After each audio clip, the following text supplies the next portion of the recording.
नमस्कार, आप देख रहे हैं एसपीटी न्यूज पर। 18 नवंबर 2024 सोमवार शाम 7:15 बजे राजस्थान की बड़ी खबरें। जयपुर विद्युत वितरण निगम लिमिटेड के राज्य के 11 केवी और 33 केवी सब स्टेशनों का संचालन प्राइवेट फर्मों के माध्यम से करने के लिए टेंडर जारी किए हैं। इस कदम का उद्देश्य बिजली आपूर्ति को बेहतर बनाना और सौर ऊर्जा के उपयोग को बढ़ावा देना है। जारी किए गए टेंडर के तहत जयपुर डिस्कॉम के 14 अलग अलग क्षेत्रों में 1027 फीडर्स के पृथक्कीकरण और सौर ऊर्जा संयंत्रों की स्थापना के लिए ई निविदाएं आमंत्रित की गई है। इस परियोजना के तहत हाइब्रिड एन्युटी मॉडल के आधार पर काम किया जाएगा, जिसमें मीटरिंग, बिलिंग और कनेक्शन प्रणाली को भी लागू किया जाएगा। इसके अलावा ऑपरेशन और मेंटेनेंस के लिए एक निर्धारित अवधि तक सेवाएं प्रदान की जाएगी। यह काम टर्न के आधार पर होगा। इसमें सामग्री आपूर्ति, स्थापना, परीक्षण, कमीशनिंग और संचालन शामिल है। बेंगलुरु में सालाना लाखों का पैकेज, पढ़ाई में होशियार और पिता भी कारोबारी, ये सब कुछ छोड़कर ब्यावर निवासी 28 साल के सॉफ्टवेयर इंजीनियर हर्षाली कोठारी साध्वी बनेगी। इससे पहले हर्षाली की बुआ की इच्छा पर परिवार को अजमेर शहर में बैंड बाजों के साथ परघोड़ा निकाला गया। इसमें बड़ी संख्या में समाज के लोग मौजूद थे। वे 3 दिसंबर को सांसारिक जीवन त्याग आचार्य रामलाल महाराज के सानिध्य में संयम पथ अपनाएगी।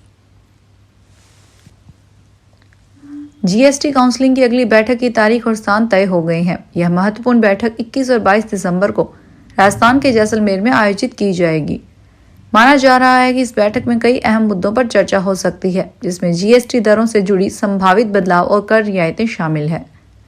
बैठक में लगभग 200 उत्पादों पर लगने वाले जीएसटी दरों को लेकर विचार विमर्श किया जाएगा। लंबे समय से चर्चा में रहे इंश्योरेंस से जुड़े मुद्दे भी बैठक का अहम हिस्सा हो सकते हैं। उम्मीद की जा रही है कि जीवन और स्वास्थ्य बीमा पर लगने वाले जीएसटी को हटाने का फैसला लिया जा सकता है। आईपीएल 2025 को लेकर तैयारियां तेज हो गई है। सीजन को लेकर रिटेन लिस्ट जारी करने के बाद अब बारी मेगा ऑक्शन की है। आईपीएल को लेकर 24 और 25 नवंबर को मेगा ऑक्शन होंगे। सऊदी अरब के जिहाद में ऑक्शन का आयोजन होगा।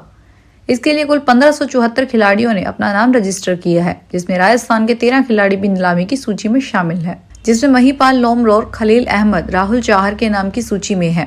दीपक चाहर, कुणाल राठौड़ व हिमांशु शर्मा भी सूची में है।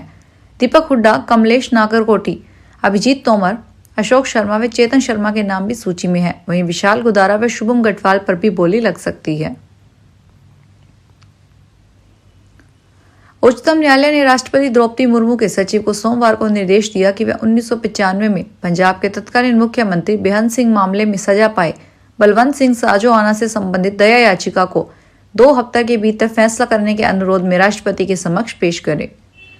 न्यायमूर्ति BR गवई, न्यायमूर्ति प्रशांत कुमार मिश्रा और न्यायमूर्ति के विश्वनाथन की पीठ ने राजोआना की रिट याचिका पर सुनवाई करते हुए यह आदेश पारित किया। पीठ ने कहा, इस तथ्य को ध्यान में रखते हुए कि याचिकाकर्ता सजा काट रहा है, हम भारत के राष्ट्रपति के सचिव को निर्देश देते हैं कि वे मामले को राष्ट्रपति के समक्ष पेश करें और 2 सप्ताह के भीतर इस पर विचार करने का उससे अनुरोध करें। वंदे भारत में परोसे जाने वाले खाने के लिए बेस किचन उदयपुर में तैयार किया गया है। अभी तक यात्रियों तक दूसरे माध्यमों से खाना पहुंचाया जा रहा था। अब इस किचन में पूरी तरह से हाइजीनिक तरीके से खाना बनाकर यात्रियों को परोसा जाएगा। उदयपुर में वंदे भारत ट्रेन के यात्रियों को भोजन उपलब्ध करवाने के लिए एक खास रसोई बनाई गई है। इसमें स्वच्छता का पूरा ध्यान रखा गया है। दिल्ली से लाइव मॉनिटरिंग के जरिए इसकी निगरानी की जाती है। अगर कोई भी सुरक्षा मानकों का उल्लंघन करते हुए इस रसोई में प्रवेश करता है तो उसके खिलाफ सीधी शिकायत की जाती है। हर कर्मचारी को प्रवेश से पहले कुछ सुरक्षा मानकों का ध्यान, कैप, दस्ताने और मास्क पहनना अनिवार्य है।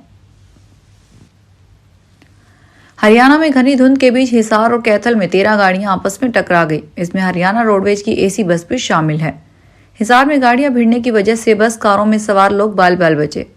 हरियाणा के दूसरे जिलों में भी धुंध की वजह से विजिबिलिटी 50 से 100 मीटर के बीच पहुंच गई है। इसकी वजह से सड़क पर हादसों का खतरा बना हुआ है। वहीं हालात बिगड़ते देख हरियाणा के 5 जिलों के प्राइमरी स्कूलों को बंद कर दिया गया है। इन जिलों में रोहतक, सोनीपत, नूंह, झज्जर और पानीपत शामिल है। रीट पेपर लीक घोटाले मामले में 3 साल से फरार महिला आरोपी को गिरफ्तार किया गया है। वह अपने पिता के ढाबे के पीछे कमरे में छुपी हुई थी। पुलिस को इसका पता लगने पर उसे पकड़ने का प्लान बनाया गया। पुलिसकर्मी सादी वर्दी में ग्राहक बनकर ढाबे पर गए और घेराबंदी की और दबिश देकर उसे गिरफ्तार किया। जोधपुर रेंज की स्पेशल साइक्लोजर टीम ने बालोतरा थाने क्षेत्र में बम्बोर से रविवार शाम को पकड़ा है। रेंज आईजी विकास कुमार ने बताया, इमरती पत्नी रमेश बिश्नोई निवासी उमरलाई पर 25,000 का इनाम घोषित था। साल 2021 के रीट परीक्षा घोटाले में इसके खिलाफ बालोतरा थाने में मामला दर्ज किया गया था। इसके बाद से वह फरार चल रही थी। कोटा में शिक्षा एवं पंचायती राज मंत्री तथा रामगंज मंडी के विधायक मदन दिलावर ने चेचट के महात्मा गांधी राजकीय उच्च माध्यमिक स्कूल में जन सुनवाई की। इस दौरान घाटोली के राम कुमार दास ने शिकायत दी कि वह हनुमान मंदिर का पुजारी है और घाटोली में गौशाला का संचालन करता है। गांव का सरपंच दिनेश तिवारी बार बार धमकी देकर 2 लाख की मांग कर रहा है। इस पर मंत्री ने चेचट पुलिस थाने के थानाधिकारी को मामले की जांच और कार्यवाही के निर्देश दिए। शिविर की शुरुआत करते हुए मंत्री दिलावर ने सबसे पहले के क्षेत्र में स्वीकृत व प्रारंभ हुए विकास कार्यों की जानकारी दी। दिलावर ने चेचट संस्कृत महाविद्यालय भवन निर्माण के लिए 2 करोड़ 50 लाख रुपए देने की घोषणा की। झुंझुनू में एयर प्रदूषण खतरनाक स्तर पर पहुंच गया है। सोमवार को यहां AQI 432 तक पहुंच गया, जो सामान्य स्तर से कई गुना अधिक है। इससे लोगों में सांस लेने और आंखों में जलन की परेशानी हो रही है। इससे पहले रविवार को झुंझुनू शहर में एयर क्वालिटी इंडेक्स AQI 414 दर्ज किया गया था, जिसमें सोमवार की और बढ़ोतरी हुई है। लगातार बढ़ रहे प्रदूषण से अस्थमा, हृदय रोग और सांस संबंधी बीमारियों से पीड़ित लोगों को गंभीर समस्याओं का सामना करना पड़ रहा है।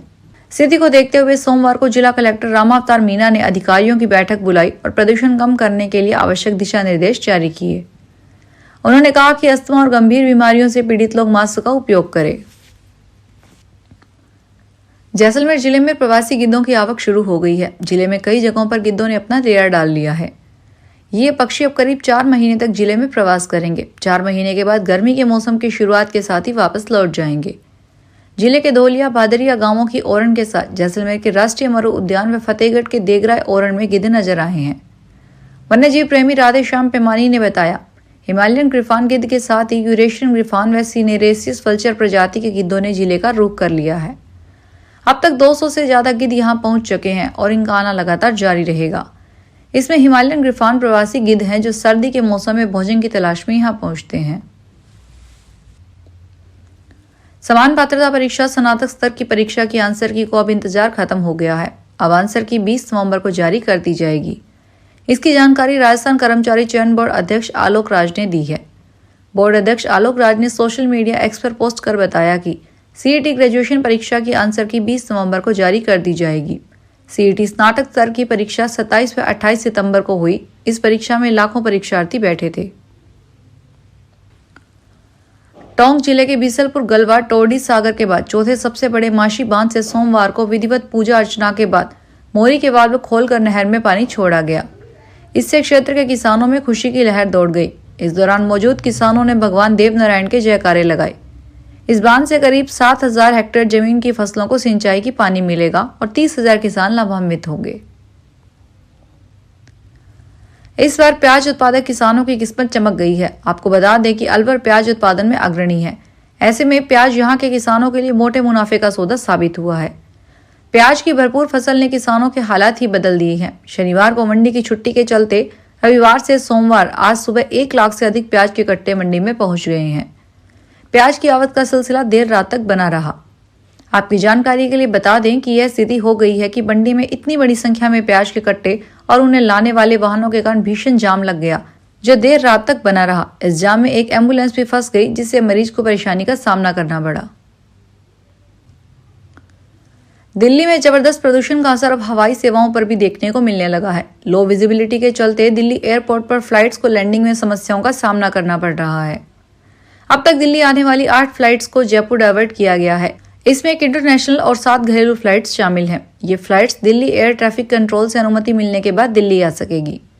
दिल्ली में भारी प्रदूषण के कारण कंस्ट्रक्शन गतिविधियों और भारी वाहनों पर प्रतिबंध के साथ साथ अन्य पाबंदियां लगाई गई है। फिलहाल इस बुलेटिन में इतना ही। फिर हाजिर होंगे बड़ी खबरों के साथ।